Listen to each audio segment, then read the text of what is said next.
Hi, I'm back with you guys today to read to you Chapter 21, City of Lightning. The Ziblings have arrived in Paris. I repeat, the Ziblings have arrived in Paris, the French reporter announced. Parisians can take a deep breath. It looks like help is here. The twins were still sitting in the trunk of the Zibling mobile. Connor was trying to come up with a new plan to recruit the superheroes, but all he could think about was his sister's analysis of his story. Was there really more to the Ziblings than he had realized?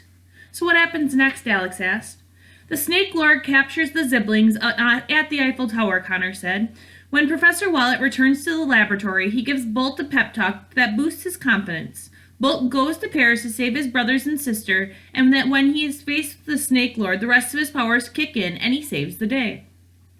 Oh, Professor Wallet must be based on Mrs. Peters, Alex said. She's the person who gave you the confidence to write, and it activated the rest of your abilities. Stop analyzing and focus, Connor said. Professor Wallet doesn't get back to the laboratory for a week. We need to boost Bolt's confidence or we'll be stuck here for a couple of days. Can't you and I just go to Paris and save the Ziblings ourselves, Alex asked. No, the Ziblings are too divided right now, Connor explained. We need them working as a team if we want them to help us fight the literary army. When Bolt saves them, he restores their bond as a family. Got it, Alex said. So how do we make him confident enough to go? Connor scratched his head as he thought about it. He peeked out of the trunk and saw that Bolt was still pouting at his desk. He wants nothing more than to be a superhero, Connor said, so let's make him feel like a superhero. We'll still pretend we're student reporters from the Otherworld Times, but we'll say we're doing a story all about him. Alex nodded. Let's look the part, she said.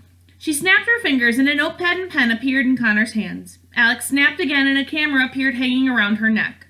The twins quietly crawled out of the Zibling mobile, tiptoed across the subway tracks, and climbed onto the platform. Connor knocked on the wall of mugshots like it was a door. Excuse me, he called out into the laboratory. Is this Professor Wallet's secret underground laboratory? The voice startled Bolt and he jumped up from his desk. He had never seen strangers in the laboratory before. He eyed the twins suspiciously and made fists with his hands. What are you doing in here? He asked. Oh my goodness, Connor said. It's the incredible Bolt himself. We must be in the right place. Oh my gosh, I can't believe we're meeting him in person, Alex said. The twins acted starstruck. They giddily jumped up and down like they were meeting their idol. Their enthusiasm made Bolt stand a little taller. Who are you, he asked. How did you find the laboratory? I'm Connor, and this is my photographer, Alex, Connor said. We're from the Otherworld Times. Professor Wallet didn't tell you we were coming? No, Bolt said. What's the Otherworld Times? It's a syndicated newspaper that's printed in over 25 states nationwide, Connor explained. We're here to do a human interest piece on you. We asked our readers who their favorite Zibling was, and over 70% of those polled said it was you. Congratulations! Bolt couldn't believe it. His eyes grew wide and his mouth dropped open. He had never been anyone's favorite anything before. Me? He said in shock. But why? Connor hadn't thought this part of his plan through yet. He looked to Alex for help. Because you're the Zibling our readers identify with, she said. They think it's very brave of you to fight criminals much bigger and older than you. You inspire young kids around the country to go after their own dreams, despite their age or size.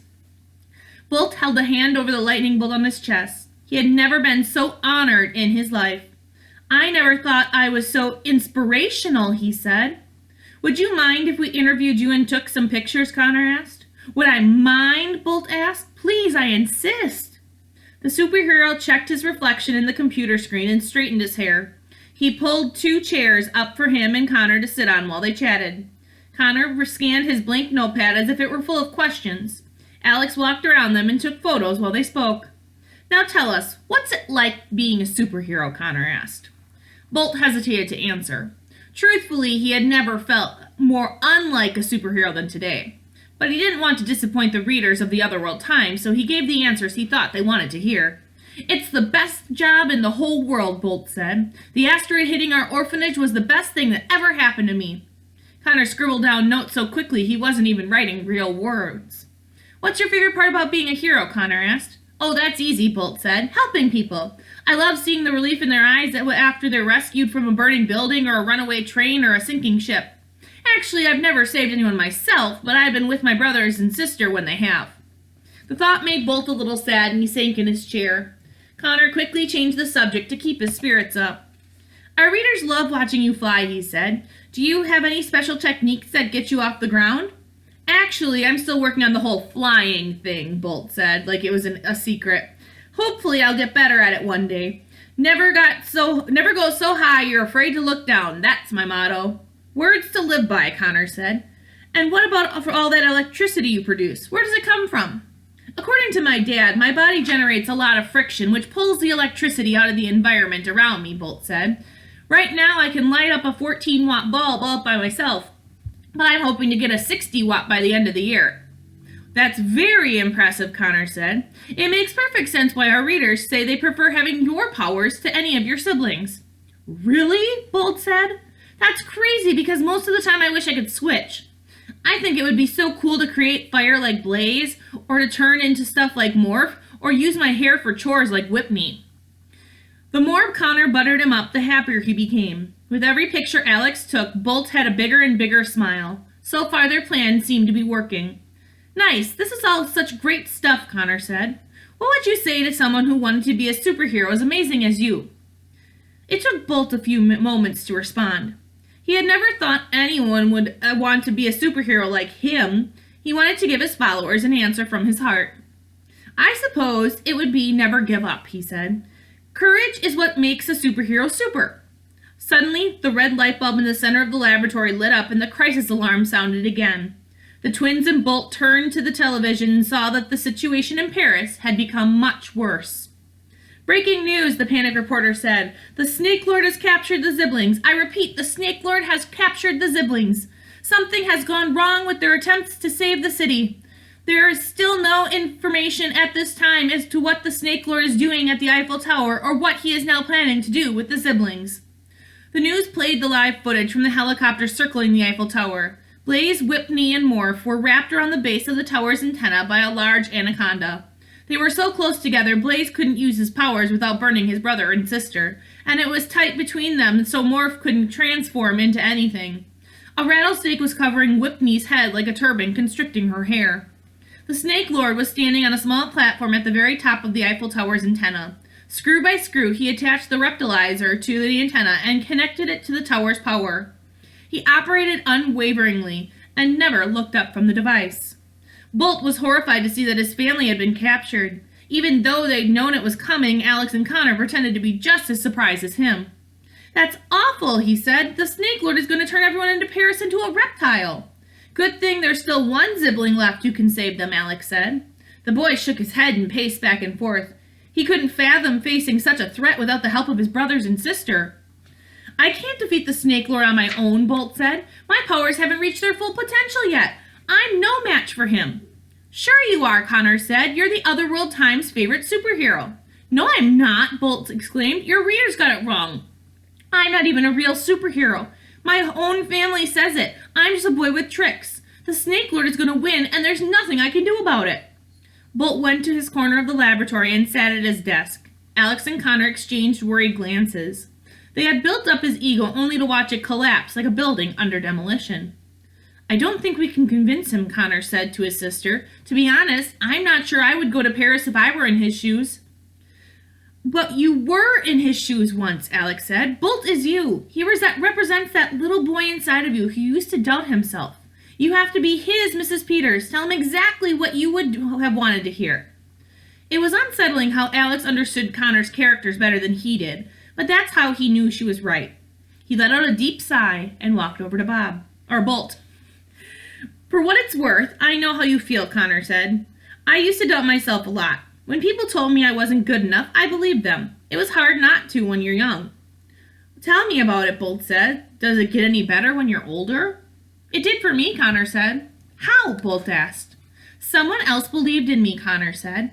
All it took was one person's approval, and suddenly I believed in myself, too. It gave me a shield to block out all the doubt and negativity. It made me realize I was just as capable and deserving as the people I compared myself to. But you know what? I was wrong. You were? Bolt asked. Totally, said Connor. I didn't need someone else. I had confidence in myself deep down inside the whole time. Approval is just a shortcut up to self-worth. And sometimes we have to find things out on our own. Sometimes if we want something bad enough, we have to inspire ourselves to get it. Sometimes we have to be our own superhero.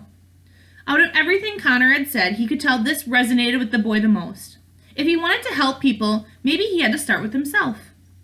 But what if I fail, Bolt said. What if the Snake Lord wins and I don't save anyone? Then I'll never be a superhero. A very wise man once told me that courage is what makes a superhero super, Connor said. He never said anything about succeeding. Bolt looked down at the pile of used batteries on his desk. If the batteries had feelings, he imagined they'd feel the same way he did. Useless, crumpled, and empty. But if he could glue junk together and turn it into a hero, he knew he could make a hero out of himself too. Bolt stood up from his desk and looked Connor in the eye.